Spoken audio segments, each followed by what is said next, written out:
Alastair Campbell is with us now. Hello to you, Mr. Campbell. You were very forthright in your views yesterday, and still the Prime Minister is in power. Well, he's in the building behind you. I don't think we can call it in power. We don't have a functioning government. We don't have a functional Prime Minister. And this is what happens when you put somebody like him in charge.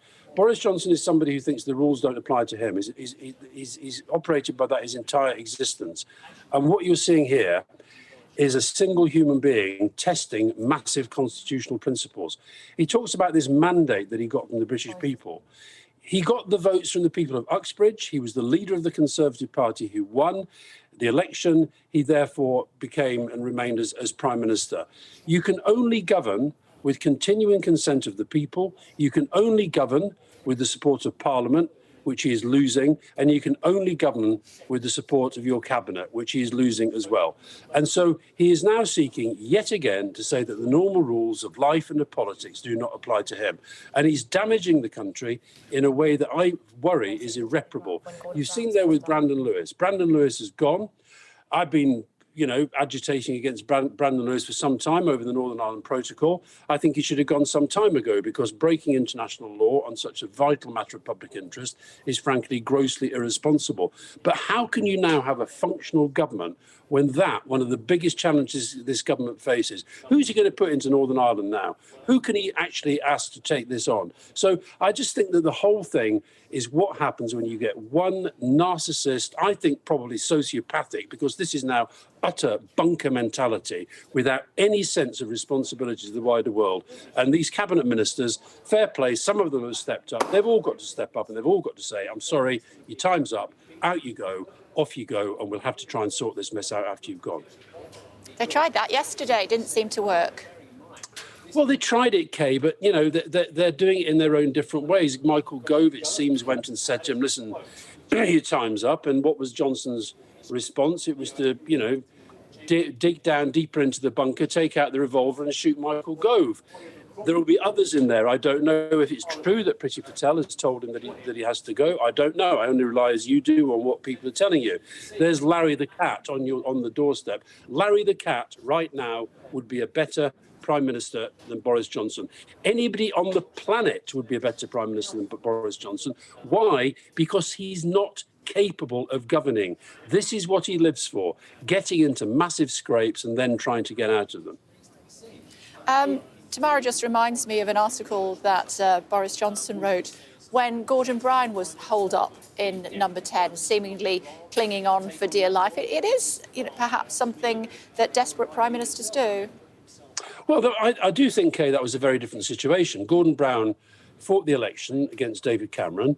The outcome was unclear. Yes, David Cameron got the biggest number of seats, but he didn't get a majority. And Gordon, I think, behaved incredibly responsibly. And I actually was in the room with Gordon Brown when he was on the phone to Nick Clegg. And I can remember word for word the words Gordon said to Nick Clegg. Nick, we cannot keep the Queen hanging around for ages. You have to make your mind up. And Nick Clegg made his mind up to go with David Cameron. So I think that is completely different. Gordon Brown was actually trying to make sure that the constitutional principles were upheld. What's happening with this guy is he's sitting there thinking, OK, I got away with lying to the Queen about prorogation of Parliament. I wonder if I can get away with doing it again now. The idea of this guy now leading the Conservative Party in a general election is frankly ridiculous. He's becoming utterly ridiculous. I think loathing of him is turning to absolute disgust. But the only thing I care about in this case is the damage that's being done to the country. I talked to you yesterday. I was getting hundreds of bits from news organisations around the world. This story is playing out right around the world.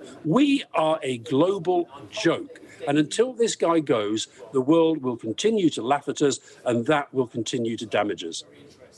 We are, we rather call ourselves the mother of all parliaments and are a little bit superior when it comes to other parliaments around the world. How come somebody who it would appear that almost all of the politicians that he represents want him out can still stay in power? What does that say about our political system?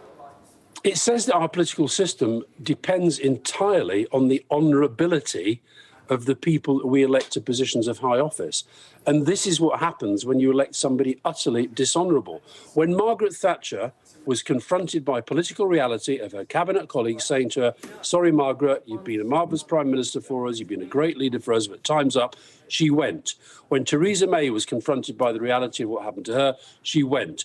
When Tony Blair, after 10 years in office, but took a decision eventually that it was time to move on, Gordon Brown was taking over, he went. There are certain pressures in politics, and sometimes you have to lead on them, other times you have to respond on them. And I do think out of this, there has got to be a fundamental review, both of our political system and indeed of our media culture, because I think the media, and particularly the right-wing press, has a massive responsibility for getting this guy into office in the first place, for Brexit, which is going to be his only legacy. And that is the tragedy of this whole thing. A liar and a crook was put into Downing Street to, quote, get Brexit done. We're going to get rid of Johnson, but Brexit we're going to have to live with for some time. So this is what's happened, Kay. We put a liar and a crook into a position where in our constitution it depends on people who get elected to Parliament being honourable. He's utterly dishonourable. He's a disgrace to politics. He's a disgrace to Parliament and to this country. And the sooner he's out of that building, preferably in the back of a Black Maria, the better. Well, that's not going to happen, as we both know, but it's a good soundbite. Is it him, though, or is it the people that are around him? You know, are the people around him strong enough to, you know, there's no Hezza in there at the moment, is there? There's nobody of his stature. There's no elder statesman to go in and say, time's up, off you go. Well, that is a problem, but that's what happens when this goes back to who and what he is as a leader. He has deliberately surrounded himself with weak people. He's appointed there are people in that cabinet who wouldn't get a job, you know, driving a van. I mean, they're just not very good people. They're not very good at what they do. Can you imagine Nadine Dorries in any other cabinet in history? Can you imagine Suella Braverman is now talking about putting herself forward for the leadership? I mean, these are fourth-rate people. So there may be people in there, and it's not the job. People are saying, why can't the civil servants get him out? It's not their job. They have to try to make things work as best they can. I did an interview on Irish radio yesterday, and Stanley Johnson, Johnson's father, was on, still defending him, still saying he's honest, still saying he's honourable, still saying he's the right person for the job. I mean, for heaven's sake, are his family not going to step up? Is his brother not? Are his brothers not going to step up? Is his sister not going to step up? This guy is doing massive damage to one of the most important countries in the world. Anybody who has access to him should be getting the message in. For heaven's sake, just, you know, do the decent thing, do the honourable thing, resign, and let the country try to rebuild from the absolute chaos that you've created.